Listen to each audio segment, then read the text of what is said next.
Selamat malam. Dengarkan baik-baik di sudut trivia.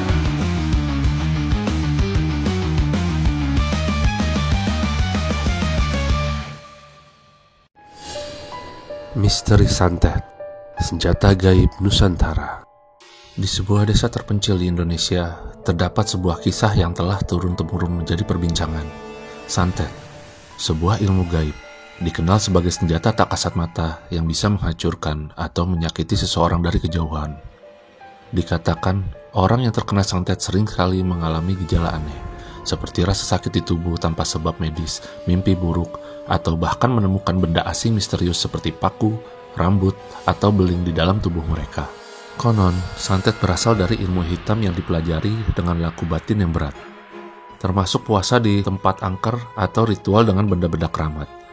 Orang yang melakukan santet biasanya dibantu oleh dukun santet, seorang paranormal yang dipercaya memiliki kemampuan untuk mengendalikan kekuatan gaib. Namun, proses ini tidak hanya melibatkan mantra atau media seperti boneka, tetapi juga kadang menggunakan perantara gaib berupa jin atau makhluk halus. Meskipun santet sering dianggap menakutkan, ada pula yang percaya bahwa kekuatan ini bisa digunakan untuk kebaikan, seperti menyembuhkan penyakit atau melindungi diri. Namun, stigma negatif tetap melekat, membuat santet menjadi topik tabu yang sering diselimuti misteri. Menariknya, di beberapa daerah di Indonesia, kepercayaan terhadap santet begitu kuat hingga mempengaruhi sistem hukum lokal. Geger Santet Banyuwangi 1998. Peristiwa tragis ini melibatkan pembunuhan massal terhadap orang-orang yang dituduh sebagai dukun santet di Banyuwangi, Jember, dan Malang. Lebih dari 300 orang menjadi korban, sebagian besar tanpa bukti kuat. Isu santet digunakan sebagai alat provokasi sosial dan politik dengan keterlibatan kelompok tertentu. Kasus ini dikategorikan sebagai pelanggaran HAM berat oleh Komnas HAM. Di mata hukum Indonesia, santet merupakan fenomena yang sulit untuk didefinisikan dan diatur karena berbasis kepada kepercayaan supranatural yang tidak mudah dibuktikan secara ilmiah. Namun, hukum memberikan perhatian untuk mencegah potensi penyalahgunaan dan dampak sosial dari tuduhan santet.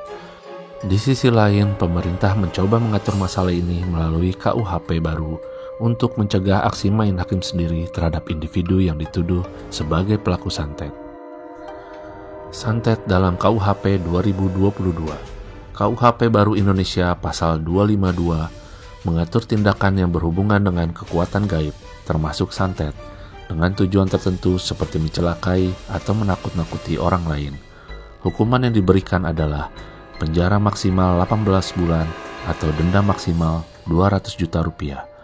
Ketentuan ini dirancang untuk melindungi masyarakat dari ancaman dan penipuan yang mengatasnamakan kekuatan gaib, mencegah aksi main hakim sendiri seperti yang terjadi pada kasus tuduhan dukun santet.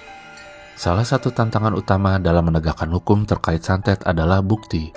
Secara hukum, klaim bahwa seseorang menggunakan kekuatan gaib untuk mencelakai orang lain sulit dibuktikan karena tidak ada bukti fisik atau ilmiah yang dapat mengkonfirmasi tindakan gaib. Pengakuan saja tidak cukup untuk menjatuhkan hukuman tanpa bukti tambahan yang kuat.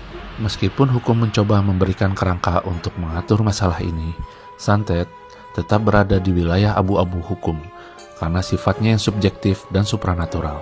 Fokus utama hukum adalah mengurangi potensi kekerasan dan melindungi korban dari tuduhan palsu.